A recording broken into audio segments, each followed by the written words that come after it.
from, actually, 4 years ago. Took a class with Rudy Lopez when he was here, and I was looking for a piece to squirt around. And this, I thought, you know, it was all punky and gnarly. And anyway, I thought I wanted to find something that was the right size and shape. And my chainsaw wouldn't start. Anyway, I went out and got this off the burn pile and was absolutely delighted with all the spalting and the everything. It was, I mean, truly uncovered a gem because it really looked like a, you know, something that, you know, would be doing a service to burn it, you know. But man, I was impressed. So anyway, nothing is unsalvageable.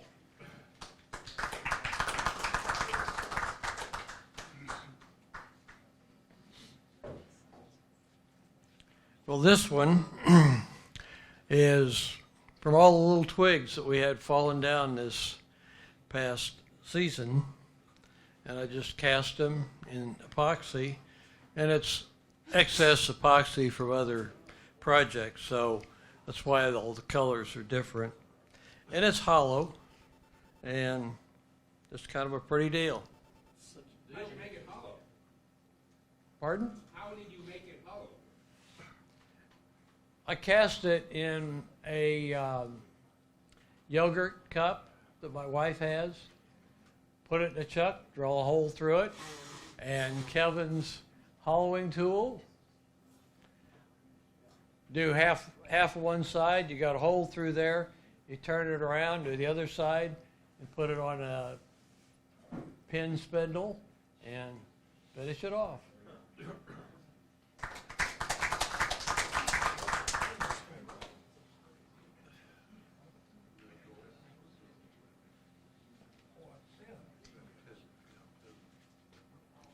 I had found a nice chunk of walnut that I was making a box from, and when I got to the inside of it, well, while I was opening things up, I discovered that I had a hole that went all the way through one side, and it sat around for a couple of months while I decided what I wanted to do with it, and I finally decided to get some copper powder and put that in with CA glue, and then there was some more on the top. It was kind of a holy piece. And then the live center kind of chewed up the top of it, so I filled that to match.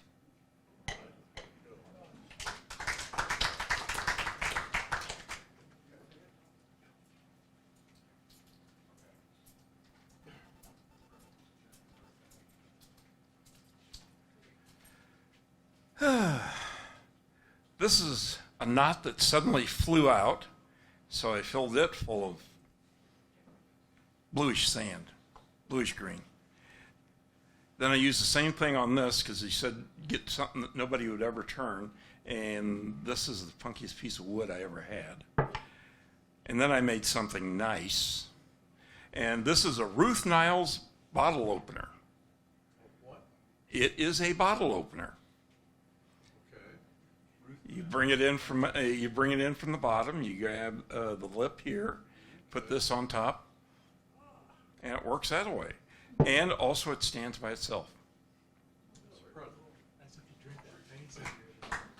Yeah, this is only for craft beer. You could have made an egg cup out of that. Yeah. I'm still cleaning out spider webs from this one. Now, when you said only craft beer, not long necks. Huh? No, it's not going to. It's not for tall boys. Good job, Chuck.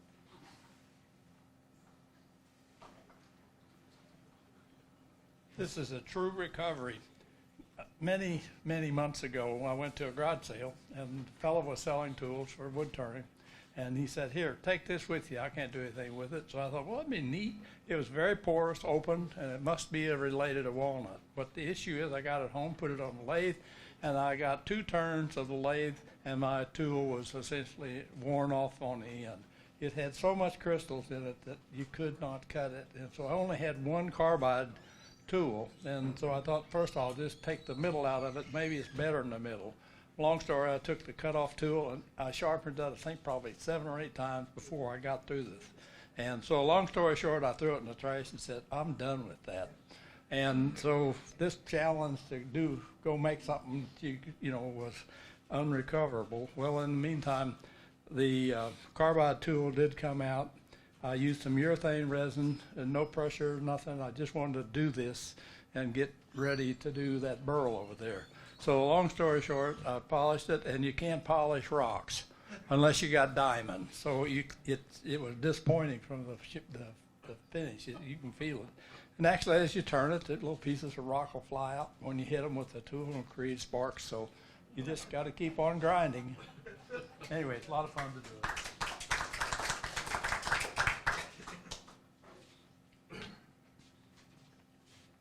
it. Several years ago, my brother who lives in Portland cut down a Japanese cherry tree that was about this tall with a big burl. I mean, the whole trunk was a burl. And so I went up there, flew up there, and we cut 50 pounds off, so I stuck it in a box. And I'm going back on Southwest Airlines, and I checked that box. And I'm almost to the gate. I'm in my gate, and all of a sudden I hear, Mr. Bywater, please grab the white phone. Grab the white phone. They said, Mr. Bywater, did you know that in that box there are termites in that tree?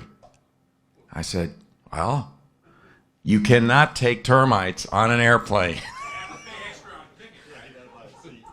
So I quickly had to call my dad, and he came and grabbed the box, 50 pounds of Japanese cherry burl, took it home, stuck it in his shed, and I ended up going back there probably at least a year later or so, and the termites really had made a heyday out of that Japanese cherry.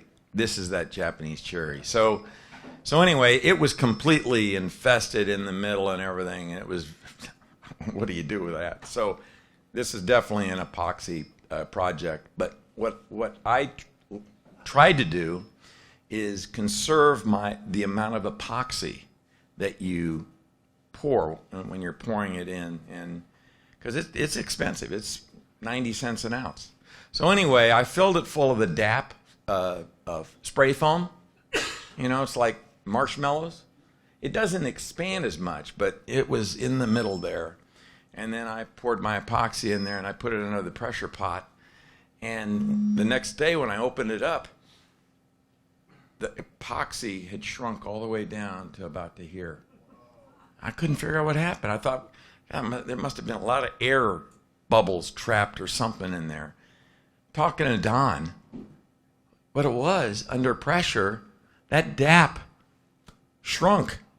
I mean, just think of a marshmallow just squeezing, and so that's why I had to do a second pour. So I did a good job. I mean, you can hardly even see where I did a second pour. When you're pouring 3 different colors and trying to match it and everything, it's tough, but it turned out pretty good. So anyway, that's my story, and I'm sticking to it.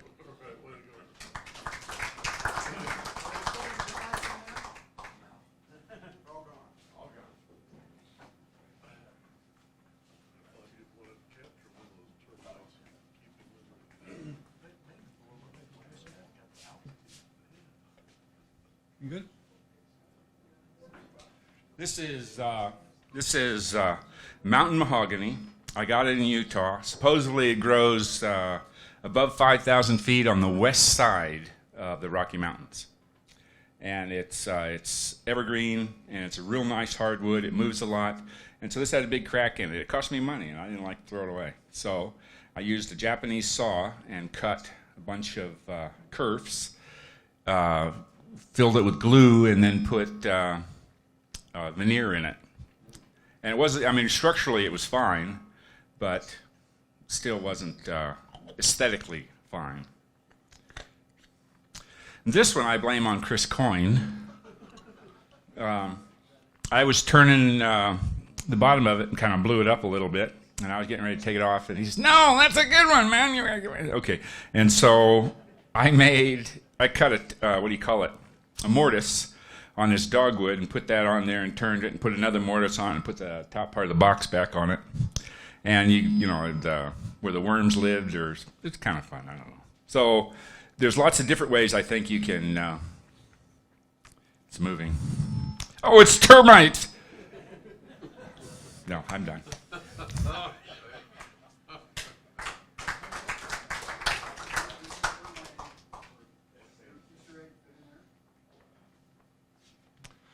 I don't have a pressure cooker and I don't have anything to really try the polymer thing, but what I got out of it was pull something that was destined to be trashed and try to turn it.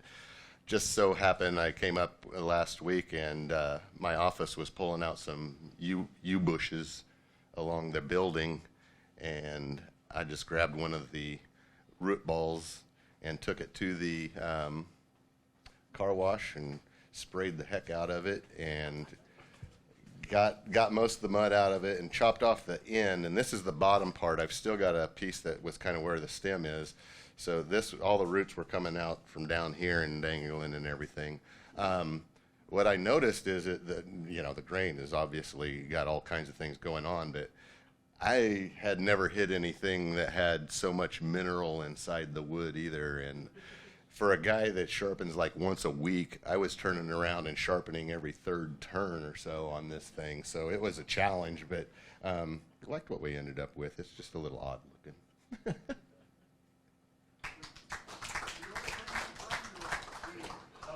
Three times off the chuck, and I finally said, okay, I'm drilling it on a faceplate because I was trying to find the center. That'd be tough.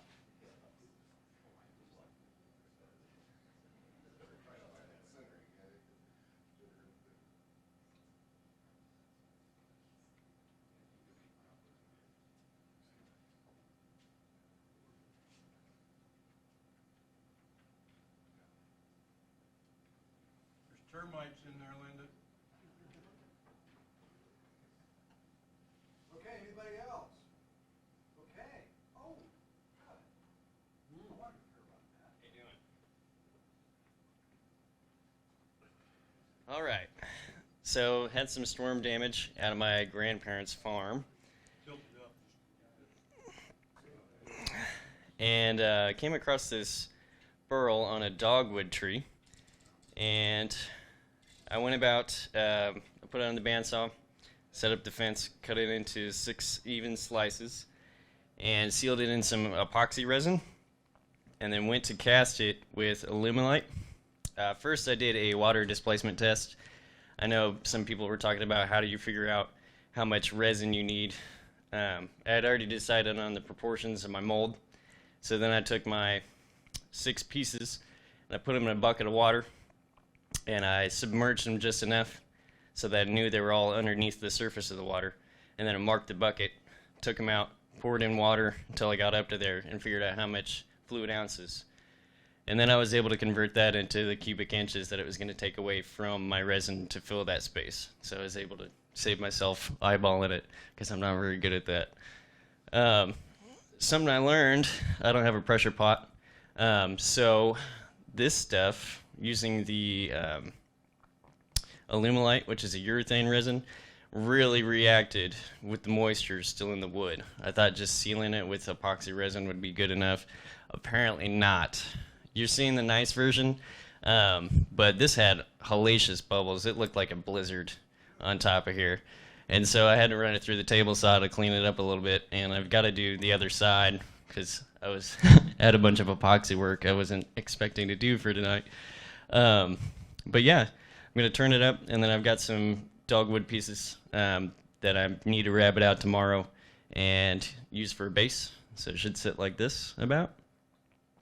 And yeah, that's my story. Use it as a trivet on the dining room table.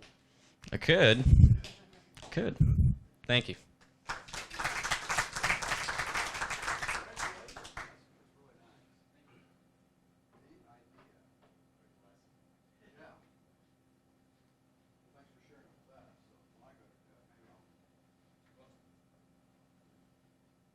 Okay, anybody else for the challenge? Going.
still have that great big hole in your backyard? Yeah, I do.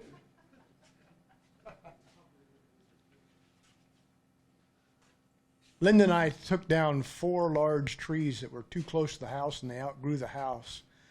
And so I had a mountain of brush to burn, and as I was burning, I thought, you know, I could make something that looks like that fire. But I named this Reentry because it looks like something that falls out of the sky at night and re-enters. So that was a piece of cypress, which is a soft wood, and I textured it using a engraving tool that you grind the tip so it's rounded, and you just keep buzzing until you get where you want it.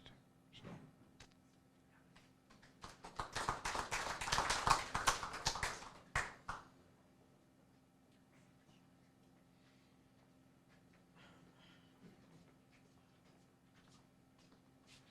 First of all, let me say that following Jerry is very difficult. This is a piece my wife asked me to make a planter for her. So she said, when you make it, we'll get some plants and put in it, and then we'll make another tree so you can make more of these. So that's what those are, little trees for future projects. If we're all still here by the time they have useful wood, we'll make them. Basically, it's all, this part's walnut. These were off of 2 pieces that were separate. This is spalted maple, and Alan Carter came to us about 2 years ago, maybe? Yeah. And he made these, and then we made into other pieces. So I used that after carving out the piece through the bark, and fit that in with epoxy, so I knew it wouldn't go anywhere. But my wife then planted it, so it worked out pretty well.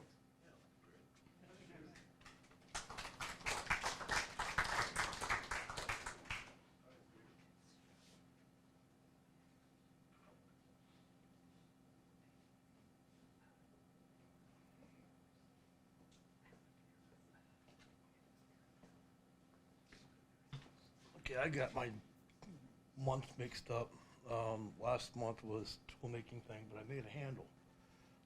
When I made the handle, I had to make a tool. So I went to Harbor Freight and picked up some cheap pry bars. And this one worked really nice. No, I didn't use it to make this. And I turned it, I sanded it, made the lid nice and pretty. My whole goal was to work on finish. That's all I wanted to do. I turned this, but I didn't make it. Okay, the people who I worked with here at the Turners, you made this. People who helped me learn about my cuts, how to use the proper tools, how to make tools, you made this. This is yours. Thank you.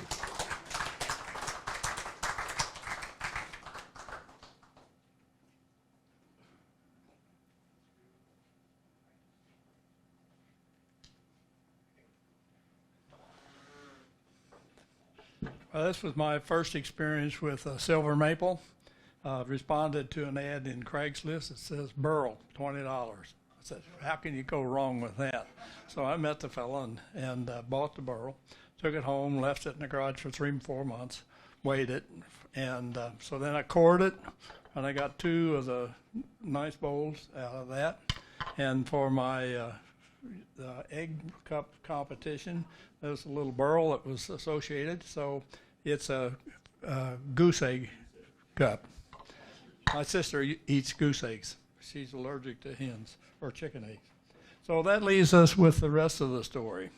And so I've been talking with Don, and the goal is to put a clear plastic or maybe slightly colored plastic, probably epoxy, on the burl, and then we have to figure out how to make an enclosure to seal it off, and do it and turn it over. Now I left the bottom unfinished, so if I fill it up with clay, I'll be able to dig that out and remount it, and then turn away whatever is bigger than the bowl, and hopefully it'll be bigger than the bowl.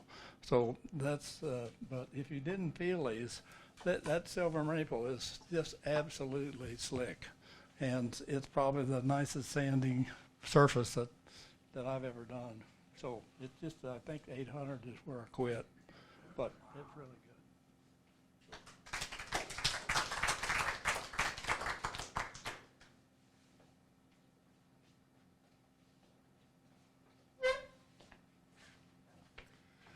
So last December, when my son was home, took him down to the shop. I said, well, is there anything here you'd like I could finish? And he picked out this piece of cherry, and then he saw this disc that I'd made a couple of years ago for the shop. I was like, well, they're not meant to be together, but I guess you're inspired, so I did that. So anyways, I had to finish it. It was like sitting there, roughed out, and I had a good time doing that. And it's a nice fit. As far as the lid, you can lift it up, and it sticks together, but it pulls apart easily. So there you go. This is a shellac finish. Usually, I use the like a high-speed polish, which is the alcohol, walnut oil, and shellac, and you mix 1/3 each. And so you can put it on the lathe, and you can get a nice finish off of it. And then it comes off the lathe, and you're all done.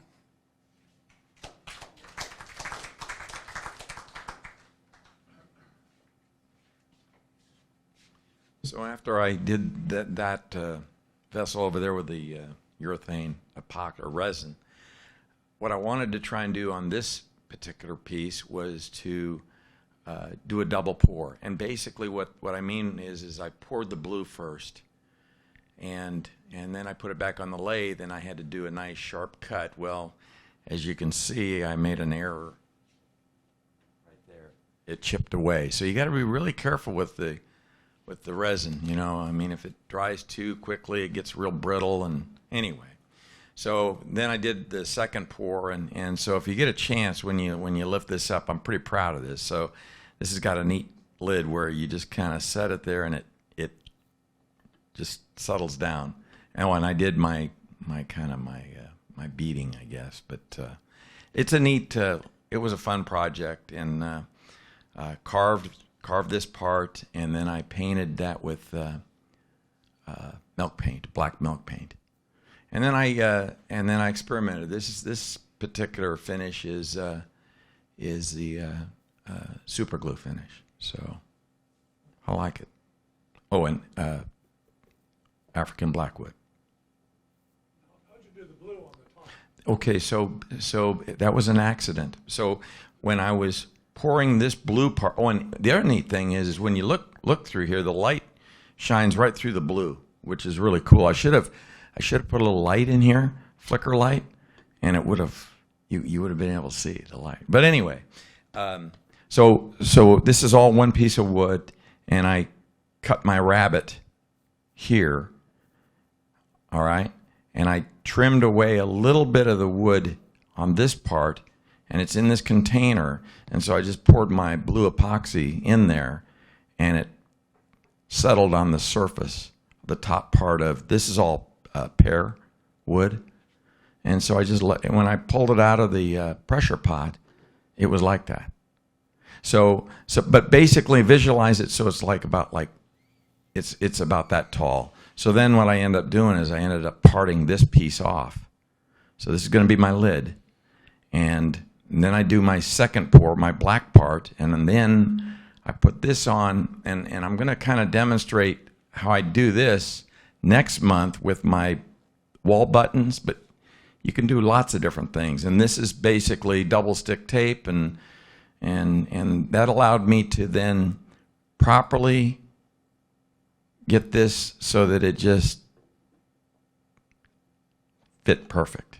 I mean, I still had this on the lathe in my chuck, had this on double stick. I'm doing two different things at different times, and so yeah, that's kind of how it was really a fun project.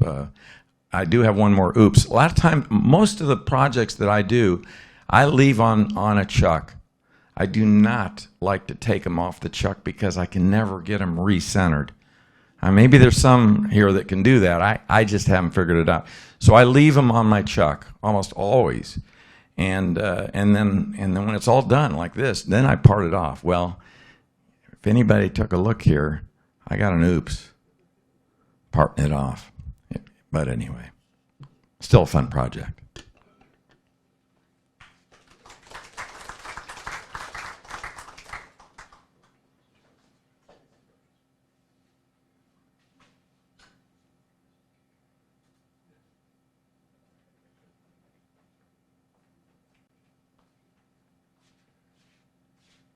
This is just a fun little bowl that I'd done out of some pear that I had. I hadn't done as many bowls lately, so I got back to doing a few.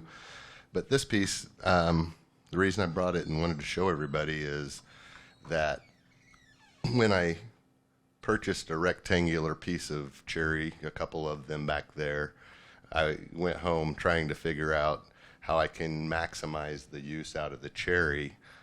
So this piece was the opposite, or the other side of this piece, and it's the handles is how I figured out that, well, if I make as big of a circumference bowl, then what's left I'll carve into handles. So when I was cutting it, I was cutting it so that I had a big lip on these two ends and then turning it to a bowl in the center. And I was real pleased with the way it turned out, and I'd like to do two more that kind of that it would nest into, but I don't know if I'll ever get to that.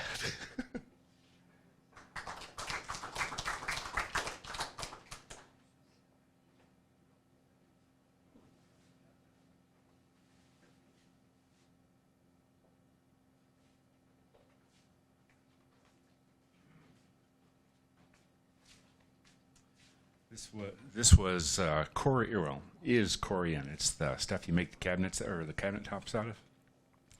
And someone gave me this. It's two pieces. A round piece. They're each 1/2 inch thick, and so a round piece, and then they had 3 rings stacked on top, and it was some kind of special glue. I don't know what it is. It makes the seam go away. And I had this idea that I was going to turn an egg, but I couldn't quite get around. And you can still see, no, there we go. You can still see that I couldn't quite get down to the corner where the joint is. I might still, but you have to show it before you blow it up, I guess. I don't know. Chorion's nasty stuff to turn, by the way.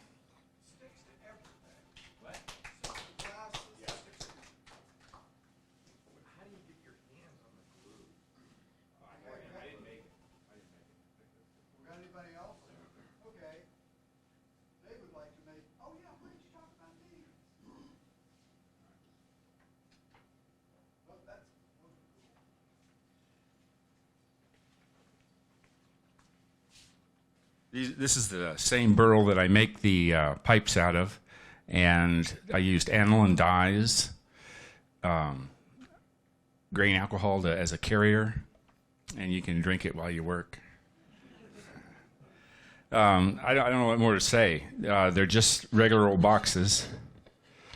They're a little bit interesting to turn, different from other things because they're so wide, but it's fairly hard. One of the real problems with it, it's a burl, right? It's a vaguely spherical mass, and then somebody cuts slices out of it, and then each slice is, I make a box. And the problem with it is the two sides aren't always the same density. So when you use your chasers, it cuts deeper on one side than the other, and so you get a little bit of motion in it, and it's just wax. Well, it's the burl of the white heath tree. Everybody calls it briar. It grows in the mountains around the Mediterranean Ocean. This I ordered from Italy, but I don't know where they got it to originally.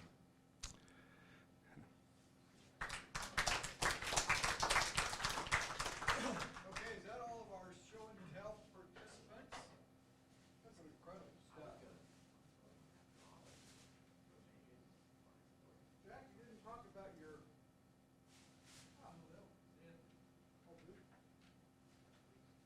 Turn your mic on. Jack,